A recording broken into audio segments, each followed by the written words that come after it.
There's a moment in life that changes everything for most people, maybe even a few, and it doesn't ever ask for the permission to. It can be a diagnosis that rewires how you trust your body, anxiety that goes from manageable to suffocating, or news that takes the air out of your chest and rearranges your future.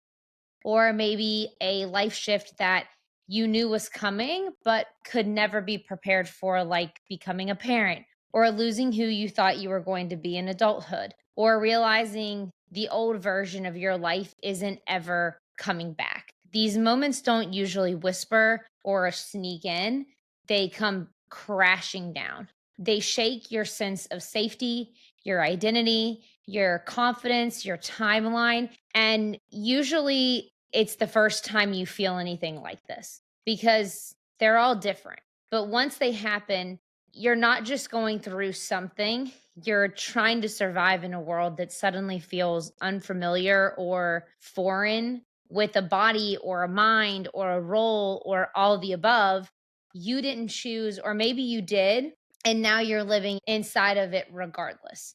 For me, my first big shock was my sickness. My life didn't slowly change, it stopped.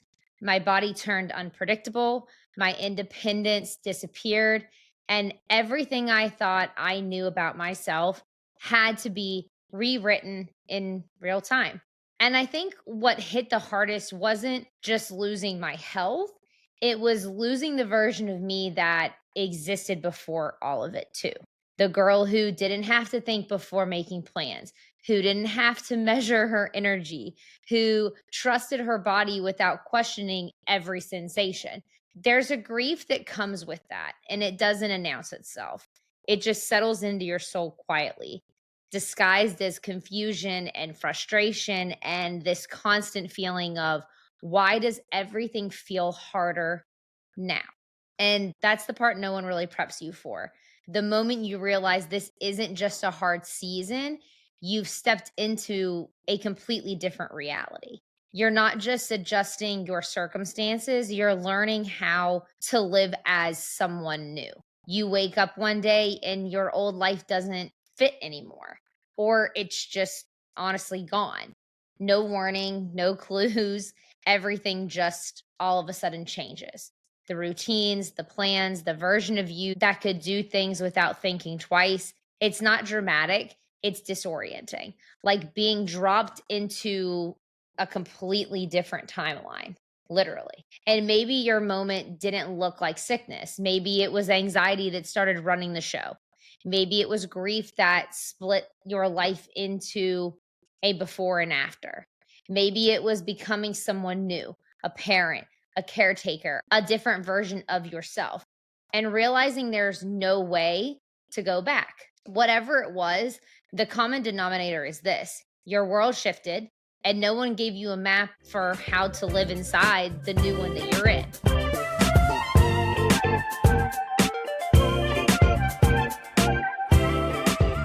So, welcome back to Chasing Stability, where today we're talking about what happens after these kinds of moments when life feels unfamiliar and you're left standing in the aftermath trying to figure out how you're supposed to move forward when the ground underneath you doesn't feel so solid anymore.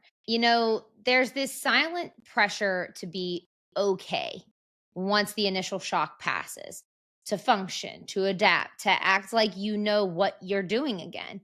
Basically, move on. But the reality is, when your life changes in a big defining way, you don't just snap back. You don't just find your rhythm overnight. You stumble a lot. You second guess everything about yourself. You grieve things you didn't even realize you were allowed to grieve or that you were going to grieve. And a lot of the time, you start questioning yourself more than the situation.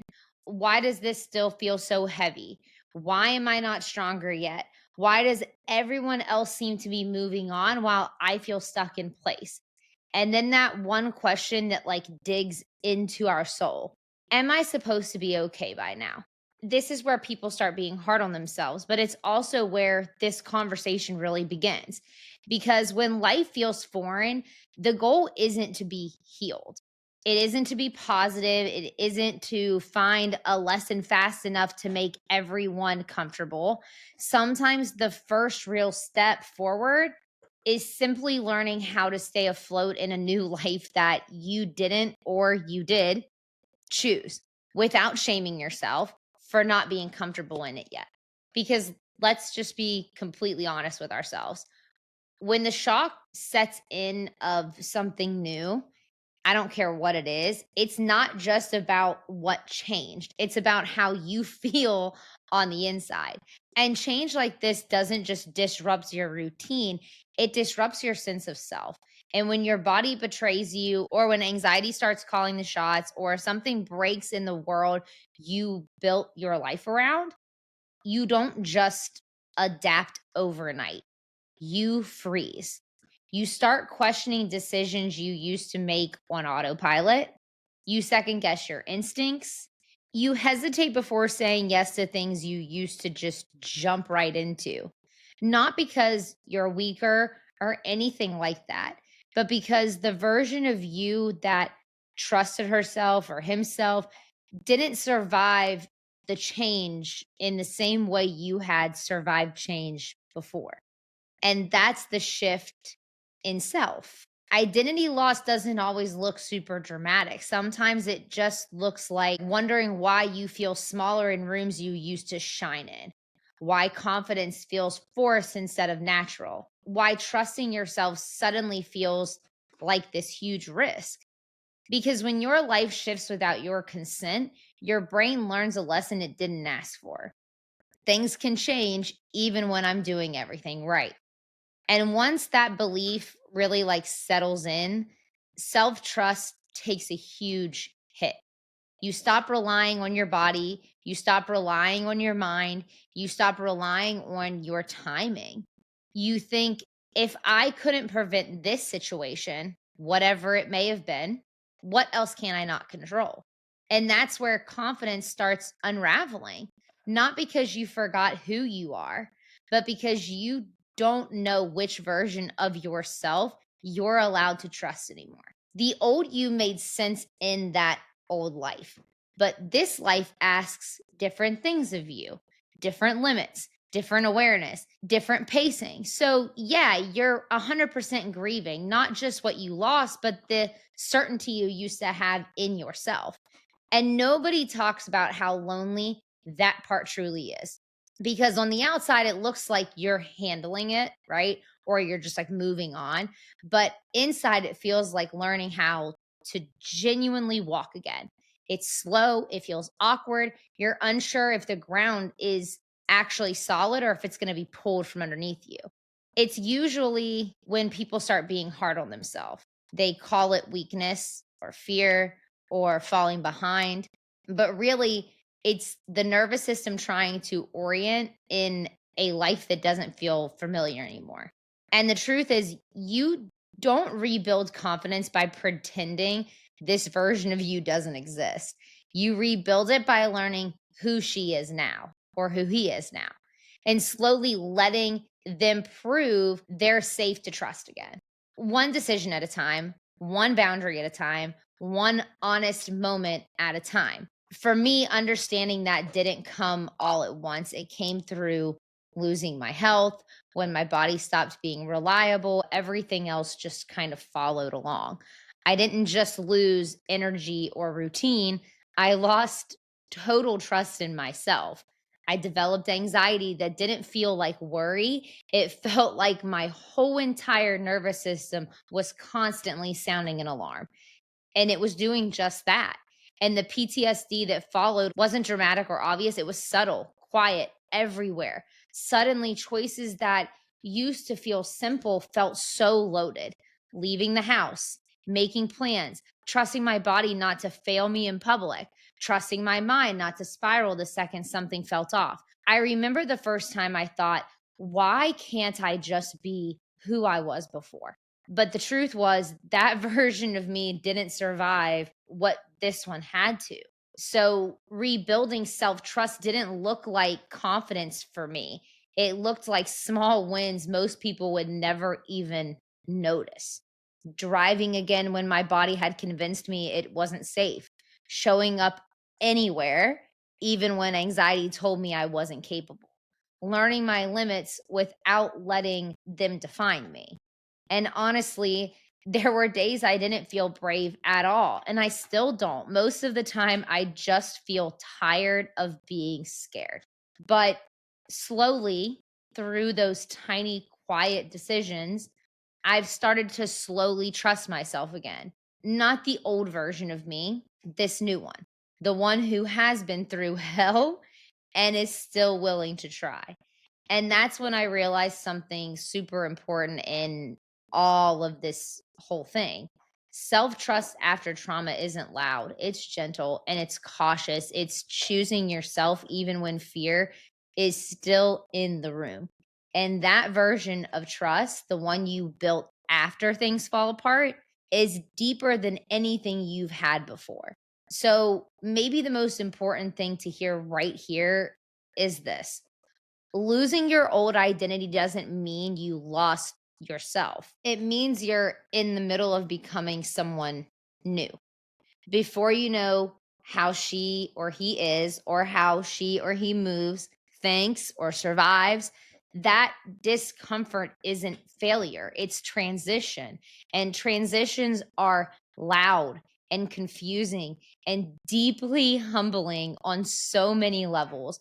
But they're also where self trust gets rebuilt from a more honest place. They bring you to your best self. But that takes time. And it's not a frame of time any one person can name. But still, the world will expect you to heal from your change, and not just heal, but to be fine and back to your normal. At first, people understand. They check in, they give you grace, they say things like, give it time, but time passes and the grace starts to shift. Suddenly, the question isn't how are you doing? It's how long do you think it will take to get back to normal? And even if no one says it out loud, you feel it, right? The expectation to function, to keep up, to act like the version of you before the change is still readily available. So you start performing. You say you're okay when you're not. You downplay what still is affecting you. You tell yourself you should be stronger by now because technically the crisis situation is quote unquote over. But what people don't see is that the aftermath is often harder than the impact. The adrenaline wears off, the shock fades, and you're left alone with this process. That's where the real work starts and it also lives. And here's the thing that messes with your head the most, I feel like. Pressure to be okay doesn't just come from outside. A lot of it comes from within you, if not most of it. You look at the calendar and think, I shouldn't still feel like this. You scroll and think everyone else seems fine in their situations or they healed quicker. You replay old versions of yourself and wonder why you can't access her anymore. But healing doesn't follow your deadline, and grief, especially the quiet kind that people don't necessarily classify as grief, doesn't care about your timeline either. If you've ever felt guilty for still struggling, for needing more rest, more reassurance, more slowness than you expected, that's not weakness. That is your nervous system asking to be met with compassion instead of this world's unrealistic expectations. After you release the pressure to be okay, the next thing you run into is impatience, especially again with yourself. You're trying to figure out how to live in a life that still feels unfamiliar. This is the part where every single instinct in you wants to fix it.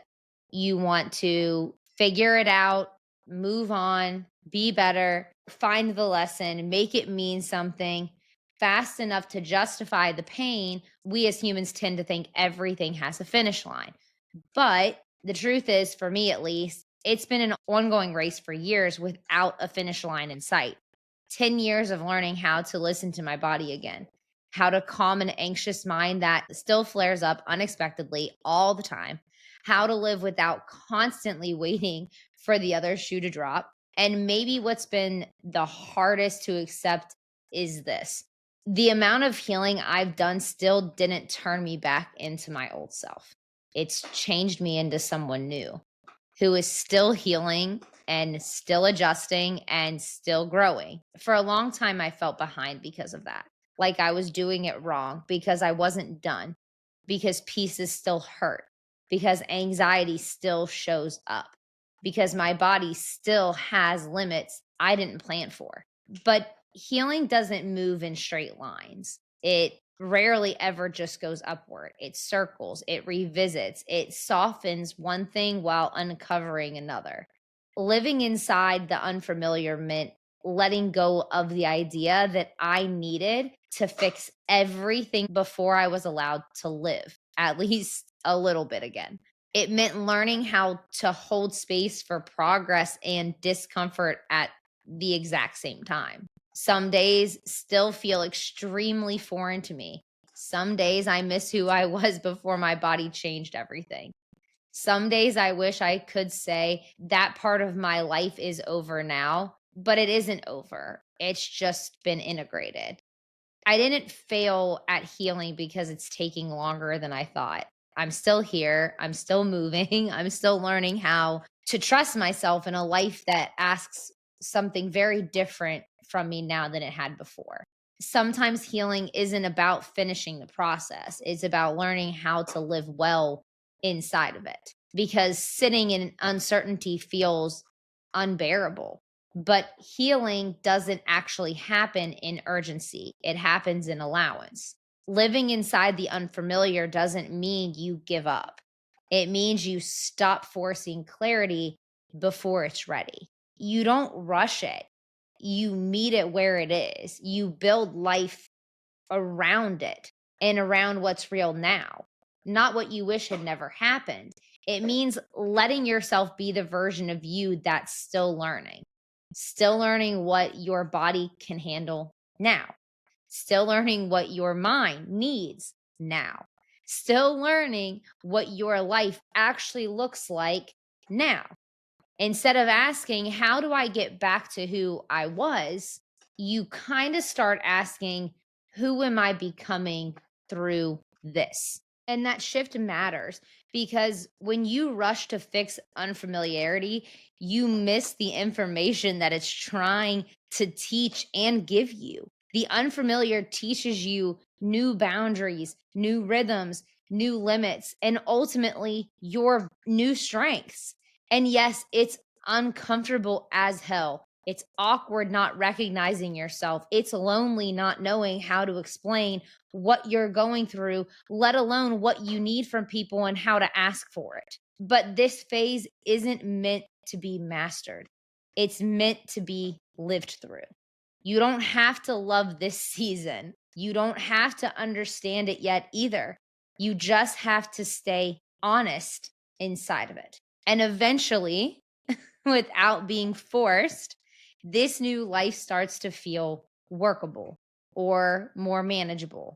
Not perfect by any means, not polished, but real and very honest.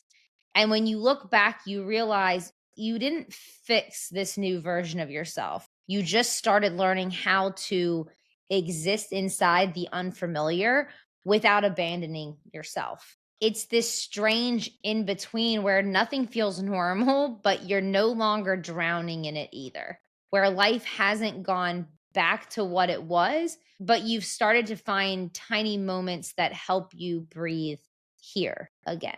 And that's where the next part begins: learning how to build stability in the middle of instability, not through massive breakthroughs or overnight healing, but through the little things that keep you tethered when the world inside you feels absolutely unrecognizable. When life feels like that, the big things don't save you, the really small things do. And that was one of the hardest lessons for me to honestly learn. For a long time, I thought healing meant fixing everything all at once.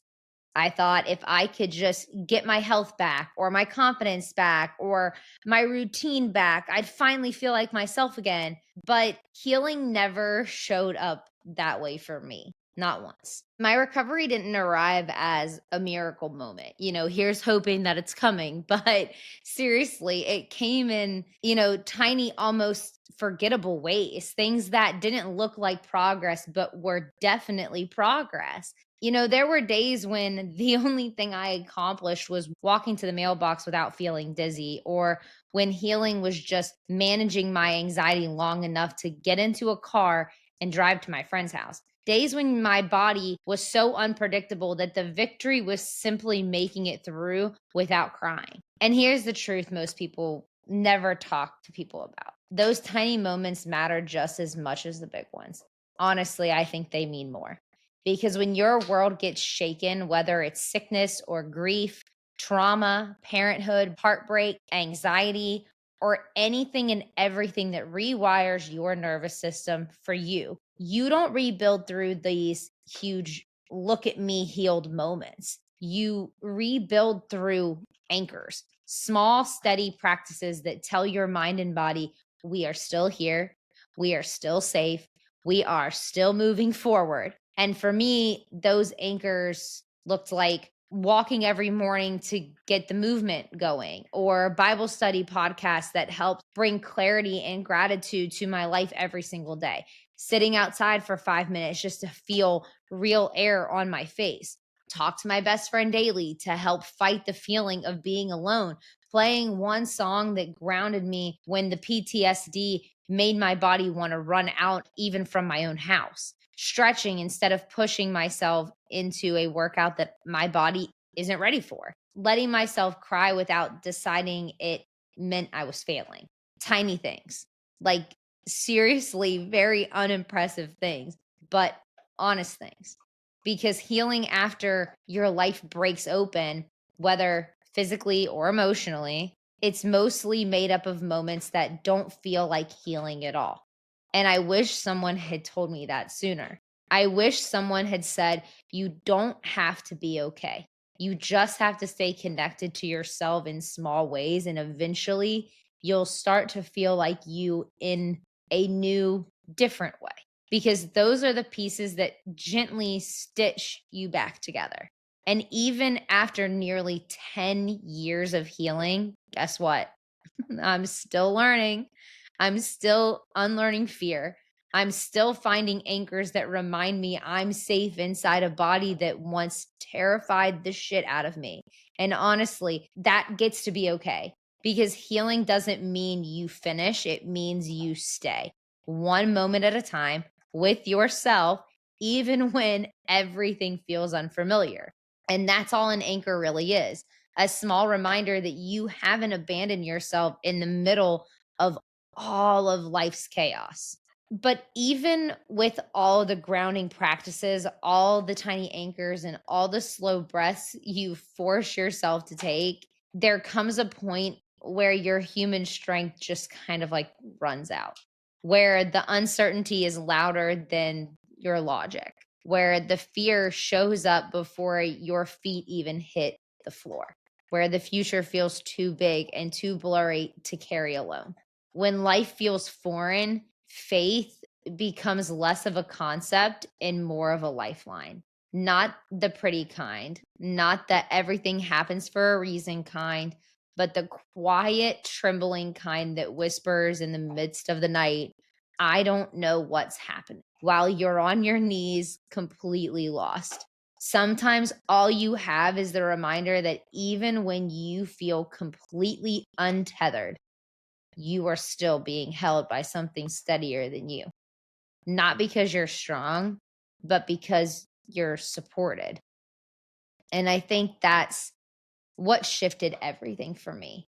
When my body stopped behaving like it once had, when I had no diagnosis and no one knew what was wrong with me, when my identity felt scattered across versions of me I didn't recognize, when I developed anxiety that I never had before and PTSD because of my body betraying my mind's trust in it. Faith became the only place that didn't require me to pretend that I was okay. It didn't demand clarity. It didn't need me to have a 5-year plan or a 2-year plan or, know what's going to happen tomorrow. It just asked me to keep showing up one shaky day at a time. There were days I felt broken in ways I didn't even have language for and still don't. Days where the only prayer I could manage was just help me make it through this hour. And somehow I always did, not gracefully, not confidently, but faithfully. Even when I didn't realize that's what I was doing, because there's this truth that sits somewhere deep in your bones. You are never actually walking through the unfamiliar alone. Even when everything feels dark and directionless, something bigger than you is guiding each step, strengthening, restoring, rebuilding everything about you in the background. And honestly, sometimes faith isn't about feeling brave at all. Sometimes it's simply deciding to believe that even here, in the middle of the confusion or the identity loss or the fear, whatever it may be, you are still being led somewhere meaningful. Faith doesn't fix the unfamiliar, and it never will, but it does steady you inside. It gives you a place to come home to when nothing else feels like home anymore. A reminder that there is a plan, even when you can't see it. A reminder that your weakness isn't a flaw, it's a doorway where divine strength steps in.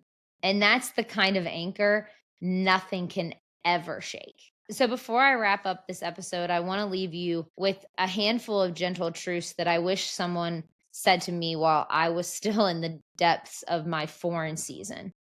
So, here we go. You don't have to rush meaning out of the thing you're going through. You don't have to turn your pain into purpose before you've ever caught your breath. You don't have to force gratitude for something that still crushes your soul. You're allowed to just sit with it and be there in the in between, in the unknown, in the part of the story where things don't make sense yet, because healing isn't a dramatic moment like we've discussed. So just don't forget that. But it's sort of like a quiet permission for oneself, permission, to feel what you feel, permission to rest when you're tired, permission to start again when you're ready, not when the world expects you to. You don't heal by snapping back into who you used to be. That person is gone. I like to think that we like shed it like a snake. Like you're still there, right? But you're different. Believe in the learning on how to get to the new version of yourself with compassion instead of shame. You don't need clarity today or even in a month or a year. You don't need a checklist or a 5-year plan. You don't need to have the whole identity thing figured out when you're living as someone you've never been. You just need one thing. You need to stop abandoning yourself in the moments where you feel the most lost. And if no one has told you this yet, you're doing better than you think. And that line coming from my mom and my dad and my friends used to absolutely send me into emotional breakdowns. Because sometimes when you are crawling out of the trial that just broke you, you lose sight of just how far you're truly going. Surviving what changed you is honestly already a form of progress. Staying soft when life tries to harden you, that's resilience. Still showing up even when it doesn't feel like enough, that's the becoming. So take pressure off of yourself. It's not too late. You're not behind. You're not failing at healing. You are simply becoming someone you've never been before. And of course, that feels hard and super unfamiliar. And at the risk of sounding like everyone else these days, let it be what it is. You're allowed to grow slowly. You're allowed to rebuild differently than everyone else. You're allowed to take your time finding your footing again. And if all you can do right now is breathe, then breathe. Some seasons aren't about thriving. Some seasons are just about staying present, staying honest, staying open enough for the light to reach back in for you again. And that is enough. It really, truly is. And with that, give yourself a pat on the back and praise yourself for all the things you've lived through until now. And please give yourself just a little bit of grace. If this episode made you feel a little less alone, I hope you carry that with you throughout your day and maybe even your week and share it with the people that you love. Hard seasons don't mean you're failing, they mean you're human. And being human is messy and brave and holy in ways we don't always see or understand until later. Wherever you are today in your life, in shock, in rebuilding, in the long stretch of uncertainty, I hope you know you're not walking it empty handed. There is strength you haven't met yet. There is clarity forming that's quietly within you. And there is a future version of you who is grateful you didn't give up. Please trust me because I am living with my future version right now. Thank you so much for being here, truly, for listening, for sitting with me, for letting me walk beside all of you all in your in between while I'm still in mine. If this episode resonated, please share it with someone in their own unfamiliar season or share it to your story so our little corner of the internet can reach the people who need to hear what we're talking about. Please make sure you're following Chasing Stability wherever you are listening currently and on social media too. Thank you all so much again. I love you all so much. Until next time, this is Chasing Stability, and I will meet you in the in between next Tuesday.